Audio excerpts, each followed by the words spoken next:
Hello, I'm Audio. Welcome to this Daibanchou Let's Play. I've realized a little bit here that in my Sengoku Rants Let's Play, I sat on Tokugawa for way too long, and that bothered the hell out of me while I was recording it, because I didn't have to do that, but I wanted to. So I was just dealing with Tokugawa forever, and it was pretty bad. It was pretty clumsy of me. But I have a bad habit, apparently, because I've chosen to go with Shinjuku at the beginning of this Let's Play as well, which, you know, it's not like I'm struggling with it, it's just that it takes longer. It takes longer, and it's a pain in the ass, so it's kind of a slow start to the thing, which may drive people away. Right now, they're talking about the SU, finally.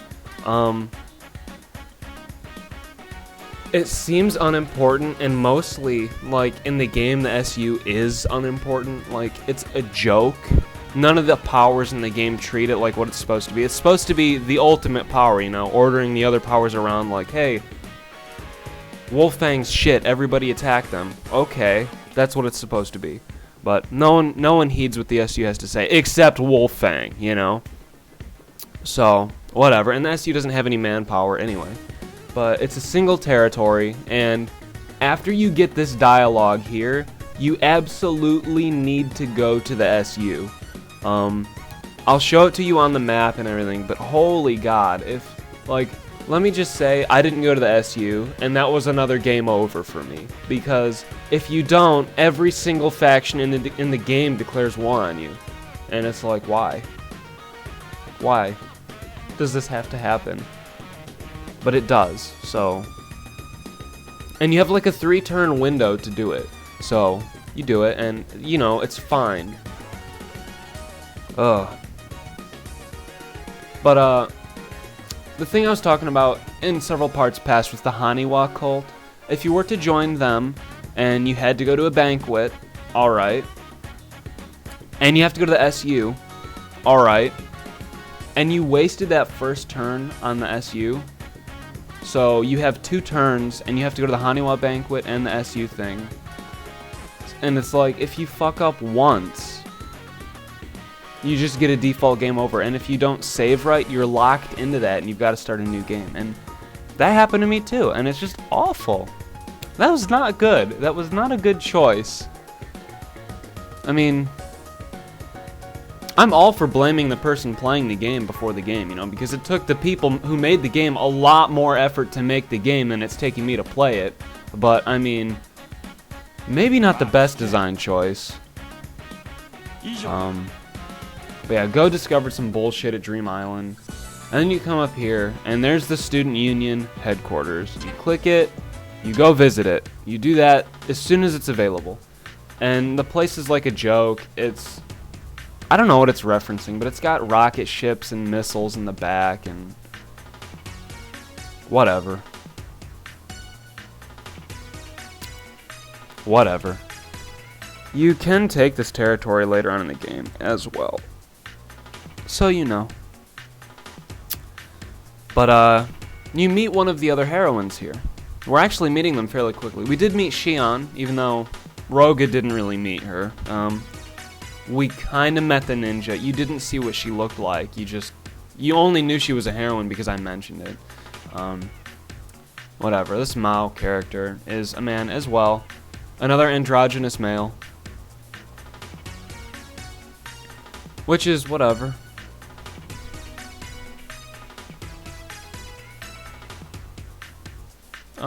Yeah, he's, I guess the tea guy. The tea maid for the other heroine. And I like their relationship. But I'll talk about that because there are a lot of scenes that happen. And we haven't met the other heroine yet, so I'll just be patient.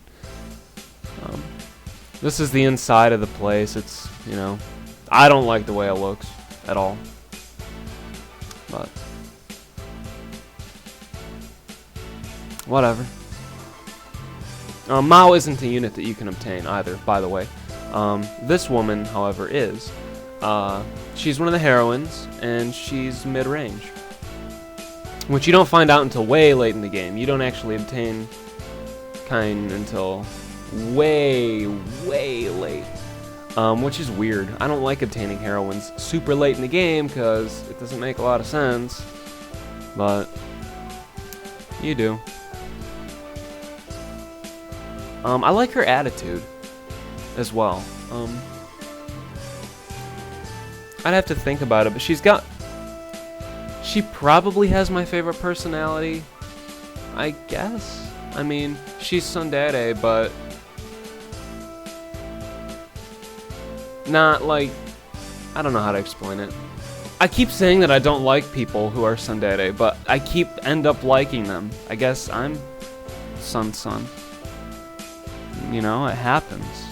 It's not like I want you to watch my channel or anything.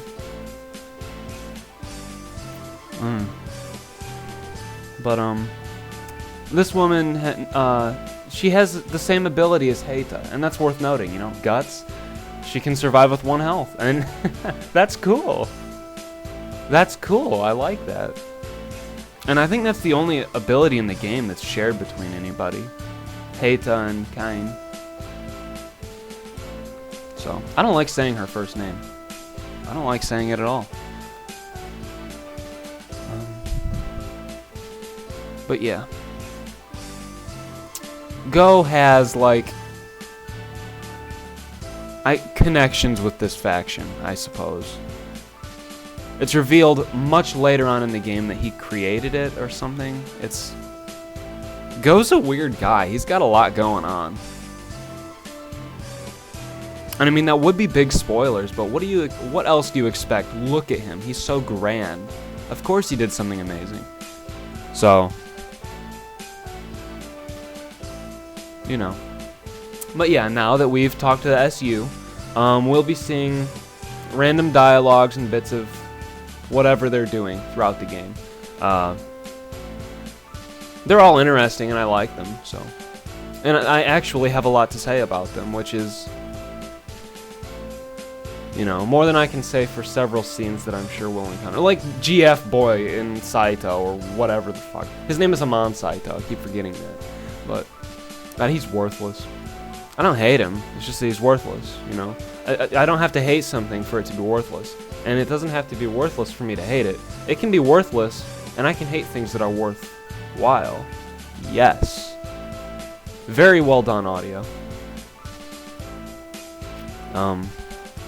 Yeah, oh, but this woman here, her H bonus is that you get 500 BP. And the ninja girl in the other video that I didn't explain, her H bonus is stamina recovery, which seems like that would be counterproductive, but whatever. Whatever, you know? But yeah, I mean, I'm trying to think about how to talk about this woman, but you don't really interact with her. I mean, Roga interacts with her a lot, but you don't actually do anything with her until way late in the game. She was just kind of there. I mean, I was surprised when she became a heroine. I was like, whoa! Blew my mind. I mean, if I had any perception, you know, skills at all, I would have been able to tell that she would be a heroine, but I didn't. This is how I am. So, I guess this scene is just gonna keep going. I mean, it's not like I'm opposed to that, it's just that you know, I don't like this music, for one. That's a big deal. But oh yeah, that T guy, he travels with her all the time. They're like a pair, and seriously, for like almost the whole game, I thought that T boy had it, you know, had an interest in her, but actually I think he still does. You know, it's just whatever. You'll see. You'll see. But yeah, she likes Roga. When she first meets him, she likes Roga, so that's how that goes. I guess I can talk a little bit about the androgynous characters in this game. I like those character types a lot. Yeah, that's actually all I'm willing to say right now. I just like those character types. The girly guys, you know? I mean, he walks around wearing a maid uniform serving people tea, and he's under the command of some female superior. Doesn't that sound alright to anybody else? No? Whatever, you know? Opinions. Wow, this is one of those situations where I'm like, hey, maybe I should click to Sane and heal her so that way I can just do that thing to Yoki again. I'm really thinking about doing that, even though I will do that because it'll just make sure that I can succeed. Way to go, Sane. She doesn't seem like a clumsy girl to me. Whatever. No, the ninja girl, when you get her, she seems like a clumsy girl to me. But yeah, I'm going to restore Sane's health at the cost of 100 BP. Not something I would advise doing, but if you fuck up, like me, then you might want to go ahead and do it. Because I can wait, but I just don't want to. I just want to capture Yoki immediately and leave Shinjuku. It's such a boring territory. And seriously, when we start fighting the PGG, aw yeah, that's gonna be so fun. They have two of my top 10 characters there, one of my top 5. So. Oh yeah, and they say different things for different things. Like, if you restore their health or their stamina or their loyalty, they'll all say the same thing. Well, they won't all say, arigato. They'll all say their one-liner. Everyone has a unique one-liner that they offer for that. And it is what it is. So I'm actually going to not send all of these people like a fuck-ass, and I'll send in 2 like I should be. And we'll go there. And we'll handle it. Okay, it says cannot be captured. Why didn't I pay attention to that? Why? Why am I just, you know? I mean, it's not that I didn't know it was there. I knew that it was there, and I knew that it said it. It's just that I'm talking, and it just shows it for a brief second, so I don't pay attention, you know? It's not my fault. It's not my fault, but now it's my territory, and I guess now she's capturable or something. Whatever. But yes, we possess this place. And I suppose you need to take Shinjuku before you can capture her. Which I should have paid attention to. So my apologies again. But yeah. And now I can go visit the rice cracker shop again because I don't have to go talk to the SU, you know? Well, in the next part. 2 more parts max before I have these 2 people in my army. And now that I actually possess this territory, I might go to the PGG. I don't know. I don't know what I'm doing anymore. And I don't know what these 2 are doing. I think it's just a really minor dialogue. So there you go. But their president, she's just such a sweet, innocent, like, appearing girl. I like her a lot. And then she's got that weird issue. It's not really an issue. Well, yeah, it is an issue. Because it ruins her job. She can't... I didn't even say what the issue was. Because I'm not thinking things through. We'll worry about it later. This is about Senna, I think. Yeah. So now we get a little bit of clarity. A little bit of clarity. I'm trying to think. This might be the only scene we have for Senna. This might be it. Yeah, I think this is it. This is the only scene we'll get for Senna until we capture defeat the NPI. So you pretty much realize what happens to Senna after this. So yeah, this is a bad ending for Senna.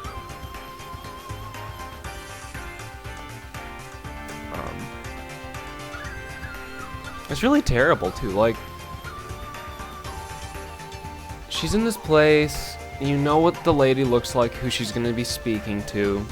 But she attacks Senna. And Senna, of course, has, like, hyper regeneration or whatever, super recovery. So, you know, and they acknowledge that she has that ability in the game, too. It's not just like she has it on your spreadsheet and nowhere else. She gets attacked by this woman, and she's like, oh, I can heal my wounds. And the woman's like, nope, my ability is to stop your metabolism. And then Senna's like, well, fuck me. That's some serious bullshit. And then Senna dies, basically.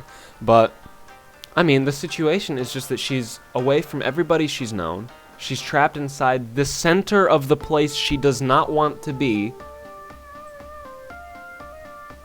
You know, I mean, like, what is an analogy for that?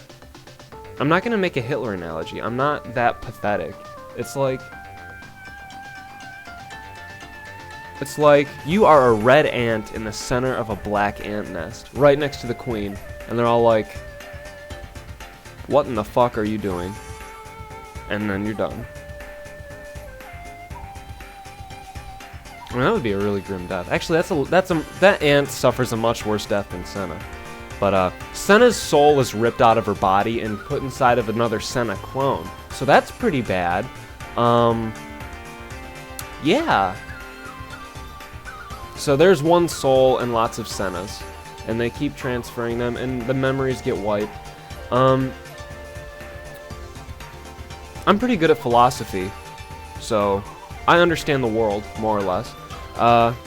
Souls aren't real, and that's why this game's fictional. You know, being able to take souls out of people, put them in other beings, it doesn't work that way. But I do appreciate the fact that the soul doesn't transfer memories in this game. Yeah. Because, you know, that's a further impossibility. Which I can explain. Which I might explain. I guess I suppose I could. I guess I suppose. That's a double, you know, I don't need either of those. But, your memories and your characteristics and who you are all on your brain. Your brain is shaped, you know, over the course of your life, and it is you, essentially. Like, diseases like Alzheimer's erase who you are because it fucks with your brain. So, if you don't have a brain, you're not you. And your brain stays with your body when you die. So it's impossible for, you know, anything about you to transfer anywhere after death. It's essentially how that goes. Yeah. Yep, but Senna's dead now, so there you go. And I don't actually know what they're talking about here. They talk a lot about Kyushu and the two powers that are fighting there. You didn't really meet those two powers for a while, I don't think. So again, I'll hold off on talking about those.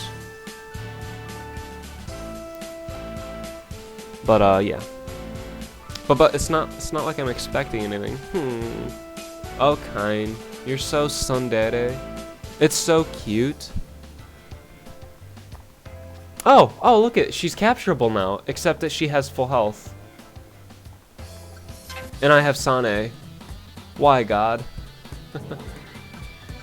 Oh, look at Roka won't one-shot her. Oh, baby. But she's gonna use inversion mirror. Watch. I don't even care. I'm gonna do it anyway. Here we go. No, it's gonna work out. It's gonna capture her. She won't use it. She won't use inversion mirror.